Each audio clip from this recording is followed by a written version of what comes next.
I'd like you to close your eyes. I want you to imagine that it's your first night in care. The room is different to your old bedroom, and you can hear strange noises in the night. The sounds of a new home that over time you get used to, but tonight they're loud and foreign. The creaking of the stairs and other people's voices that you don't know very well. You might be here because of family breakdown, and there's a good chance that you're here because of neglect or abuse, and it's not your fault. It may have been a shock, a sudden change of home with very little warning. You feel the weight of the world on your shoulders, loneliness and worry about what is happening to you. Now please open your eyes. When we talk about kids in care and the care system, what do you think of? Well, they won't go far in life. What did they do? Maybe a young single mum, or even in trouble with the police. The truth is, the care system steps in when, for whatever reason, a child can't live at home anymore. They're a child, they're not a criminal, and something has happened which is out of their control. Being in care can be residential homes, foster homes, children's homes, or secure placements. And when a child moves into the care system, they become the responsibility of the state or the corporate parent. The care experience for many is a difficult one. Imagine the things that made you feel safe when you were a child. Family members, the same home every night, familiar people. Children in care don't always benefit from this. They may move home on multiple occasions during their time in care, and they're more likely to be sexually and criminally exploited. And what happens when they leave care can be far worse. An unstable start in life will directly impact their education, their physical and their mental health, and their futures. They will face health inequalities for the rest of their lives, with 70% of care experienced people dying younger than the rest of the population. What if this was you? Imagine if suddenly your chance of a successful future was greatly challenged simply because you were taken into care. What do you see when you look at me? Businesswoman? Fairly successful? Confident? Well, I was in care. I didn't talk about my own care experience for a long time. I felt that if people knew, that it might prevent me from progressing in business and in life. A common response when I tell people that I've been in care is, what did you do? Or complete shock that someone like me could have this lived experience. I would not have been identified as a child heading into the care system, but an incident happened and slowly my life started to unravel. It's too difficult for me to talk about that incident today, but the impact of that trauma has been significant.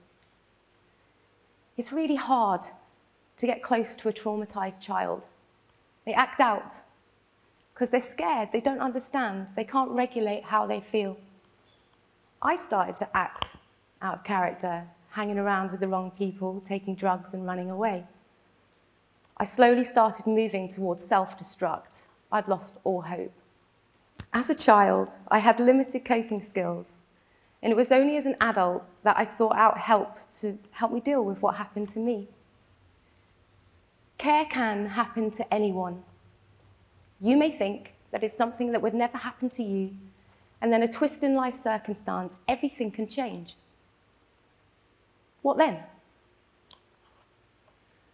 I asked you to think about what your first night in care might have looked and felt like. I don't remember my first night in care. Maybe I blocked this out.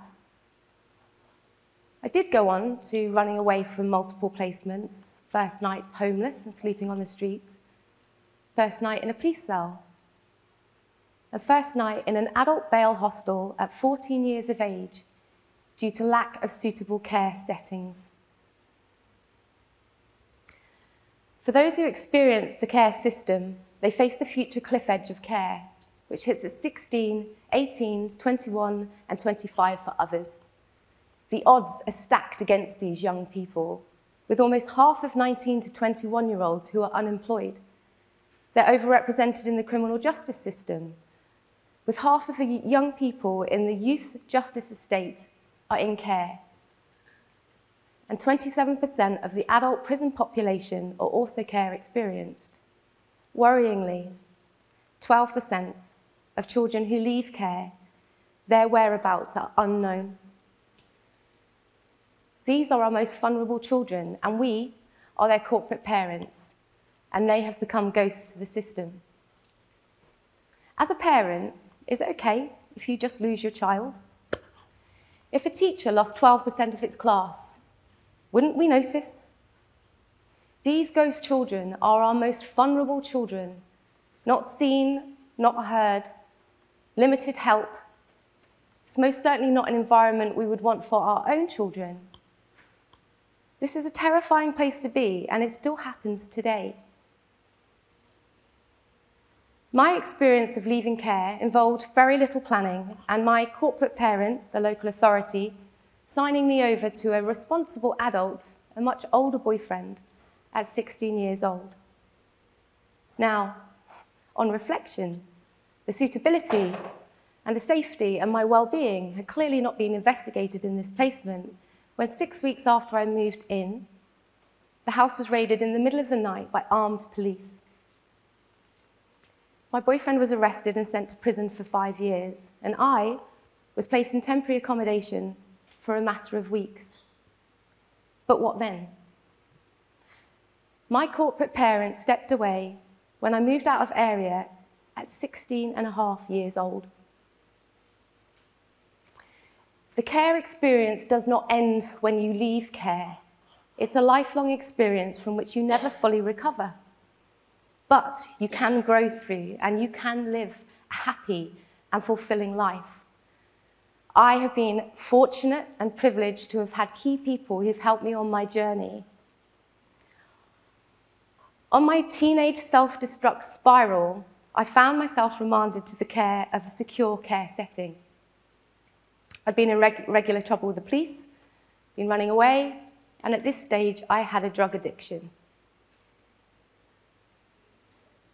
Brod believed in me when I had lost all hope, and everybody else had given up on me. Brod was a big guy, maybe 6'2", big in stature, big eccentric personality, and a big heart. A mountain climber, a rally driver, and an all-round outdoor kind of guy. I remember meeting Brod for the first time, and I was in a police cell. And he looked at me and he said, "So you're coming with me then?" We drove to Weymouth, to a harbour and boats. And he pointed at a yacht and he said, "So this is our one." We went out some distance from the shore and he put the anchor down. And he looked at me with a glint in his eye and said, "So we'll be staying here tonight?" You see, he knew, as somebody who liked to run away, that I couldn't get off that boat. I spent a year in Brod's care, and it quite literally changed the course of my life direction. He helped me get clean of my drug addiction. He helped me realize and recognize my own strengths. And he saved my life. I'd met my match with Brod. He really took the time to get to know me and understand me, which I needed in order for me to start to learn to trust again. And then when I was 18 and I was at college, and my tutor, Mo, encouraged me to apply myself to my studies. And the college supported me whilst I did GCSEs and A-levels at night school in order so that I could catch up with my peers and achieve my ambition of going to university. Mo believed in me, and he was right to. I passed, and I got a place at uni. A far cry from my social worker and care records, which say Hannah needs to be realistic about her career expectations. And then my first job in a national job role with an inspirational managing director, Az.